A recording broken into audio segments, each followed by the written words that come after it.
السلام عليكم كلن wanaagsan daawadayaal dhammaantiin ku soo dhawaada wararkii Soomaaliya iyo caalamka aynu ku bilowno wararkeena waxa kamid madaxweynaha dawladda federaalka Soomaaliya Xasan Sheekh Maxamuud ayaa muddo dhow wuxuu magacaabay ergi uu ugu magac daray ergiga heshiisiinta dawladda Somaliland iyo Soomaaliya una hogaaminayo Cabdikariin Xuseen Guuleed ergigaas oo la og yahay in laga soo magacaabay dalka Djibouti una soo magacaabay Ismaaciil Cumar Geele una uu saxiixa u leeyahay afku dhawaaqista madaxweynaha dalka Soomaaliya Xasan Sheekh Maxamuud ergigaas oo u muuqda inuu madadaalinayo hadalkii ka soo yaray Mareykanka oo ay ku sheegeen kaligii taliska Muuse Biixi inuu iskaga baxo gobolka Sool ciidamadiisana uu kala noqdo aaga Gooja Cadde ciidamada halkaasi kaga sugan Somaliland oo amar la dul dhigay inay halkaasi iskaga baxaan madaxweyne Muuse Biixi Cabdi oo lagu xukumay inuu qabto doorasho degdeg oo ka dhacda geyiga Somaliland xayiraado uu saaray Mareykanka madaxda Somaliland ayaa keentay arinkaasi inuu Muuse Biixi kala kaashado Ismaaciil Cumar Geele iyo Xasan Sheekh Maxamuud arinkaas oo u muuqda in lagu maldahayo ama Soomaalida qalbigeeda lagu sii jeedinayo halkaasi oo la rabo in lisbarbar dhigo dawladda Soomaaliya iyo Somaliland markii aynu eegnay ergiga uu hogaaminayo Cabdikariin Xuseen Guuleed ayaa waxay u muuqataa in dawladda Soomaaliya iyo Somaliland uu u bilaabanayo wada heshiis laakiin ma tahay madaxweynaha Somaliland Muuse Biixi iyo Maxamed Kaahin ma ku qancin karaan inay bulshadooda ay u sheegaan inay Soomaaliya ka mid yihiin ama dawladda Soomaaliya madaxda haatan joogto ma ku dhiiran kartaa inay tiraahdo Somaliland go'a ama Soomaaliya ka baxa asi ayaa wuxuu u muuqdaa ictiraafkii oo la sii cayilinayo haddaynu eegno hadalka ka soo yaray taliyaha booliska gobolka Banaadir ayaa wuxuu ahaa sida tan saraakiisha howlgalka loo diray adinka ayaa xil saaran anigoo aan ugu horeeyaa xil saaran inay fuliyaan amarkaas cid kasta ee qori dhishika ku wadata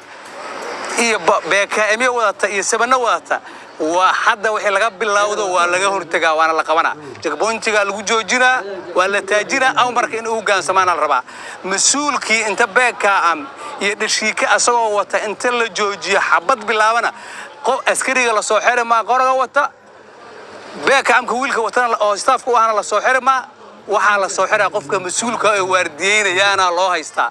annaga ka amba qaadayna sharciyadaas iyo hadalkii madaxweynaha hay'adaha ammaanka ee laga rabo inay fuliyaan awaamirtaas ay ku yihiin ciidanka booliska Soomaaliyeed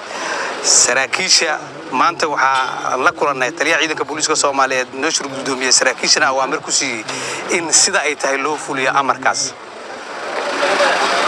waa uu bilowdo howlgalkaas waxaan u sheegaynaa oo gaarsiinaynaa ciidamada kala duwan ee qoryaha wata ee magaalada qoryaha ku dhex wata inay xeriyooyinkooda qoryaha ka soo tagaan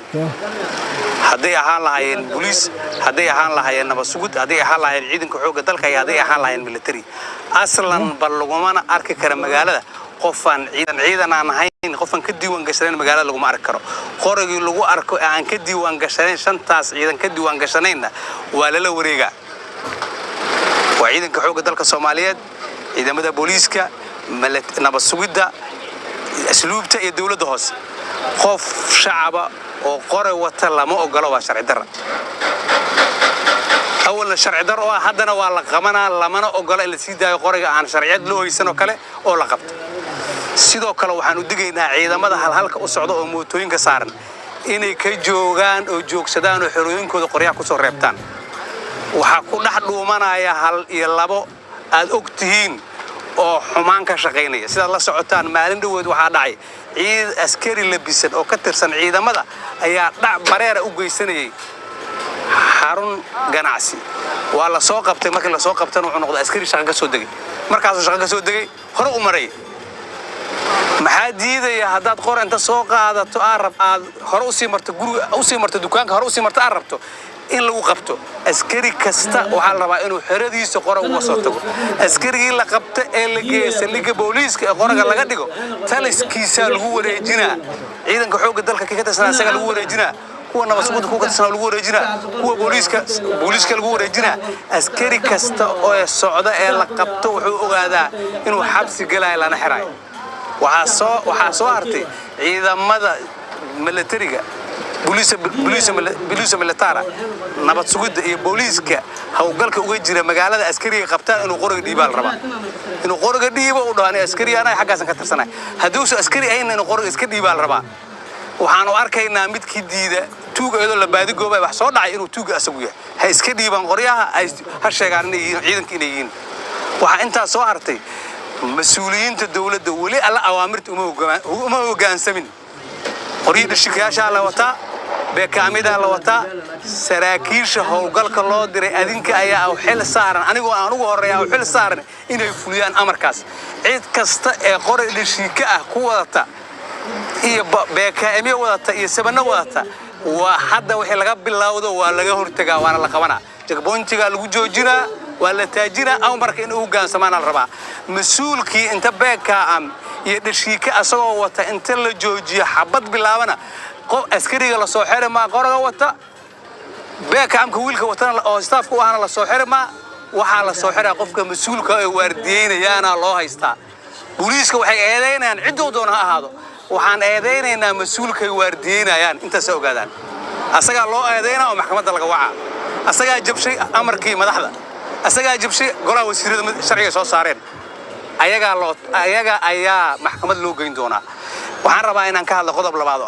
رمضان الوجرة مقالة مقدسة ولي وحكى سعودة ماندو taliyaha booliska gobolka Banaadir oo hadalkiisa sii wata ayaa wuxuu yiri